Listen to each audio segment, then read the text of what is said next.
Hi, today I'm going to talk about Mercury's transformation as it moves through each of the zodiac signs.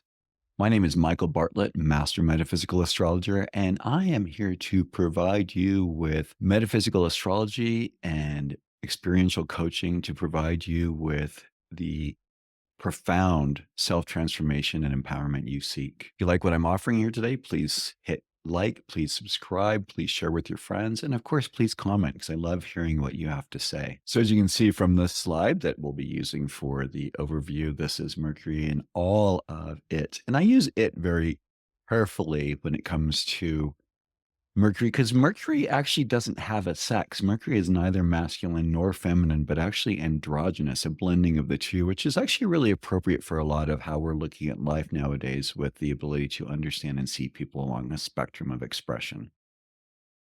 As we see today with Mercury, there is a wide range of expression for each one of the planets and therefore each one of us. Key things to know about Mercury: the Mercury glyph is a circle with the crescent on top and then the cross below. Can stay in one sign from about 14 to 30 days, depending on its motion. Takes roughly a whole year for it to go through all of the signs.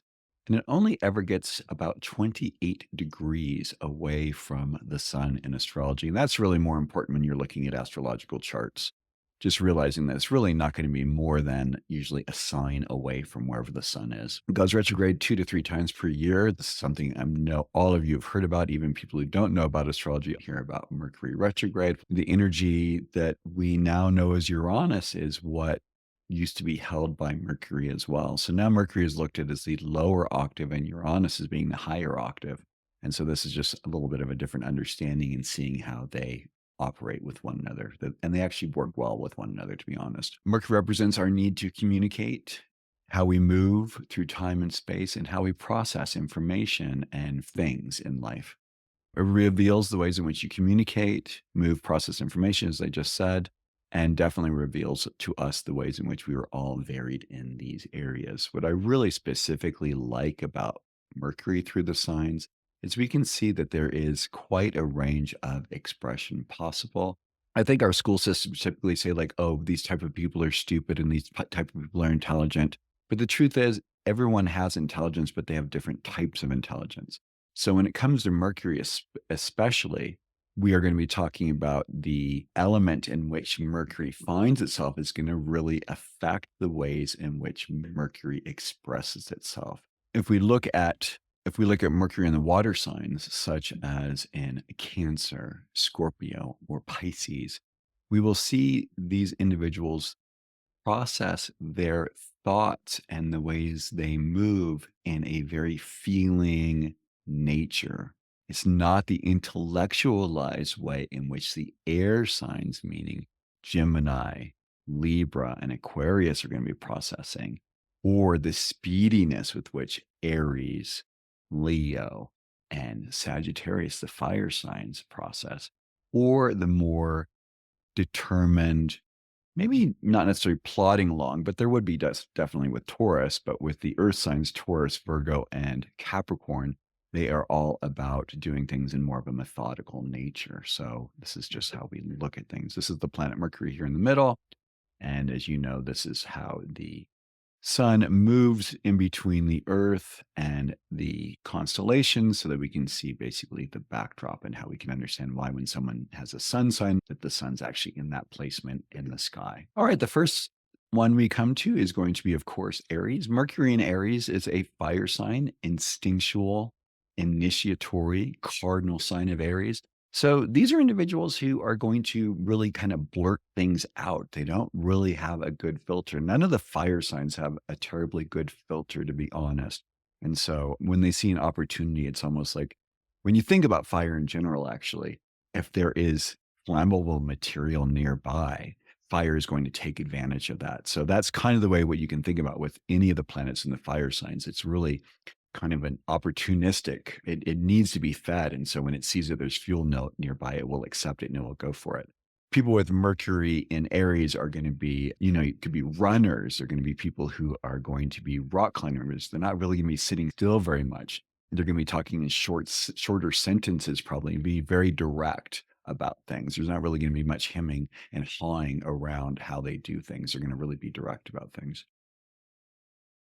When Mercury moves into Taurus, is a little bit more, like I said earlier, a more determined sort of plodding, slower pace than what's going on with Aries, kind of a resting zone. And again, like I've talked about before, each of these signs is also developmental. So if it goes, once it goes through all that activation of the cardinal energy of Aries, it goes into the fixed sign of Earth, Taurus, and says, "Hey, let's put down some roots here. Let's see how things are going." It's not really fun for Mercury. Mercury doesn't really like it. It's almost like him having his feet nailed to the floor, so to speak, because it just really makes him have to be a lot more deliberate. And Mercury doesn't really want to spend that much time in that sort of a space. Then when we have Mercury going into Gemini, where it rules, we have more of that activity. This is getting together with people. This is doing things. People with Mercury and Gemini always have something going. And if they don't have something going on, then there's something going on in their head. They're processing things, they're thinking of things, they're planning their next move, next trip, taking walks all the time. Really a lot of energy to dissipate, a lot of energy to let go when a person has Mercury in Gemini. This is a quick thinker, not like in Taurus, where it's going to take them a little while longer to process. Gemini, Mercury is going to allow for a quicker processing of information. When Mercury gets into Cancer, slows down again. Again, this is not really a happy place or Mercury's favorite place to be in Cancer, because as you can see, he's kind of has to settle down a little bit and is taking care of the baby. The wife's away for the day or the partner's away for the day. And Mercury has to play nursemaid, which really is not the happiest thing for Mercury to do. But this could be a great place for someone who's a storyteller or someone who is keeping track of the family genealogy. As you can see, all the pictures of the family in the background. So this is someone who could really be talking more to the clan and tracking the clan. A chronicler, so to speak, would also be someone who'd be very apt in this position. When Mercury moves into the fixed fire sign of Leo, the creative artist studio of regalness happens. And, you can kind of look at it. Mercury looks a little kind of funny in this outfit. It doesn't really look like it feels comfortable wearing the robes and being in this kind of a state. Again, this is a fixed sign again. The last fixed sign we were talking about was Taurus, and now we're in the fixed sign of Leo. This is again this kind of a slowing down, a purposefulness. And sometimes I think that gives Mercury a little bit more of a frustration. In the creative endeavors, this is really great, I think, because depending on any planets that are an aspect to Mercury, for people who have, I mean, this is true for anyone with any of these planets we're talking about, all these things can be shifted and changed depending on other planets affecting them. But this Mercury can really act as a good creative outlet, going through, probably having many lovers and many partners, maybe really in appreciating taking care of kids or working with kids or working in a gallery or doing production work or something that could be really well done. And of course, acting. Mercury in Leo would be a great orator, would be someone who'd really be captivating and energizing, and especially wanting to change outfits or changing roles. I think it would be a little hard. I think the frustration in this part would be getting known for a role and wanting to be more expressive along a continuum would be maybe the frustration in this area. Then Mercury leaves the sign of Leo and goes into its other rulership, which is the sign of Virgo. It has its caliper out. It's got its white lab coat on. It's checking to make sure that everything is precise and taken care of. This is an individual who is going to be very detail oriented. Communication is going to be really important. The way the household is set up is going to be really important. The way one's surrounding. It's going to be one of those people who kind of like goes around and rearranges their office desk in such a way so that it makes it more efficient, making sure the pens are all in one place, making sure the paper's all in another place, making sure the wires are all going through in a way that looks nice and cohesive and clean. And or this could be someone who'd be a phenomenal hospital administrator, as we're seeing with here in the hospital. This could be someone who's really great at managing a lot of resources and keeping track of a lot of minutia, a lot of small details, and incorporating them and keeping track of them in such a way so that it runs smoothly. This would be a really gifted individual, of course. I want to thank Christine Cianci, the amazing artist who hand painted all of the figures for our Astro Theater figures that I'm using today. And I also want to give a shout out to Leslie McGurk, who wrote the book, The Power of Mercury. Since we're talking about Mercury today, I highly recommend her. We just did a talk the other day on Kamala Harris. Leslie and I have been good friends for a long time and really want to support her as much as possible. It's a great book and good for understanding Mercury. So then Mercury moves into our seventh sign, which is the cardinal sign of Libra. This is an air sign. So this is really about a certain level of diplomacy and ambassadorship. This would be a good position for someone who's a mediator and wanting to take in everyone's sides and viewpoints and then be able to bring them more into cohesive whole as far as for how people can communicate with one another. This would be an individual who'd be really good at not only seeing both sides of the story, but also in some ways, because this what happens a lot when we come to the air signs, is there can sometimes be a little bit of a duplicity that can happen. This can happen with Gemini, of course, it's the twins, but also with Libra, there's an aspect for it. And there's also an aspect of it with Aquarius as well. But with Libra here is this making sure that the communication is being kept clean and clear, harmonious, and actually understandable, I think is really important. Then that Mercury moves into the deep, intense space of Scorpio. These are the individuals. I like to think actually of Mercury and Scorpio as being a little bit of either like a panty or a boxer dropper. So these are individuals who can kind of manipulate people, can kind of get people to do things that they want them to do because if you look at this Mercury here, he's got his eyes covered with these sunglasses, and you can't really see what's going on. Everything's kind of hidden behind the scenes. So he's taking notes. He's keeping track of a lot of things, and in the opportune moments, there will be things that will be reflected back to you that might be surprising. If you have Mercury in Scorpio, you are an individual who probably really notices the deeper, more intense details, and also people come to you and share their traumas and their hardships and those stories that they really are unable to share with other people. It's a very powerful position. If you're liking what I'm offering here, please hit like, please hit share.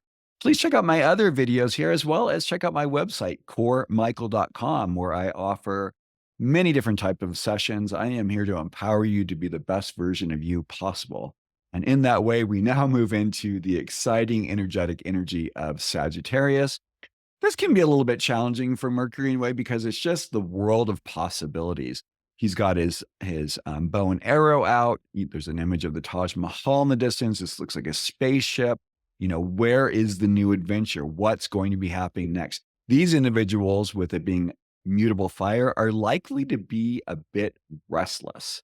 They are always in the midst of doing something. They're already looking to the next horizon and thinking about what next adventure they want to tackle, what next trip they want to do, who they want to get together with, what kind of meals they want to have. It's just very future thinking, very big. It's ruled by Jupiter, so it's very expansive. This is not a small-minded Mercury. This is a Mercury that is, if anything, I think, especially growing up, if you have a child who has Mercury in Sagittarius, this is going to be a voracious reader, a voracious question asker. And actually, this will continue on most of the life. So when you have this placement, it's important for you to be able to ask the questions and know what the truth is behind what people are sharing with you.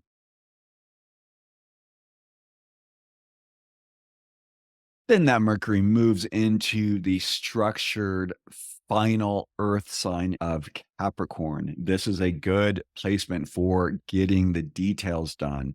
This is about timeliness. These individuals arrive 5 to 10 minutes before times are scheduled because they want to make sure that they're on time. They don't understand why other people aren't on time. Mercury in Capricorn is ruled by Saturn. So it's all about time. It's about structure. It's about making sure all the T's are crossed and all the I's are dotted. This is going to be someone who is going to really be paying attention to all the details almost all the time.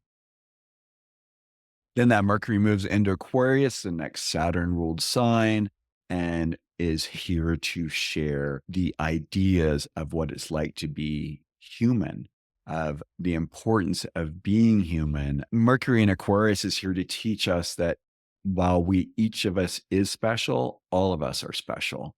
So it's about communicating those ways of right human relationship and looking at things from a 30,000 view perspective and an understanding about how to work with organizations and systems and thinking of things in ways of how they can be linked together. The internet, I would say, well, one aspect of Mercury and Aquarius, I mean, the unlimited information that's available, the quick access of it, very electronic, very analytical, not an emotional one, but just going to be fairly voracious with getting information as well.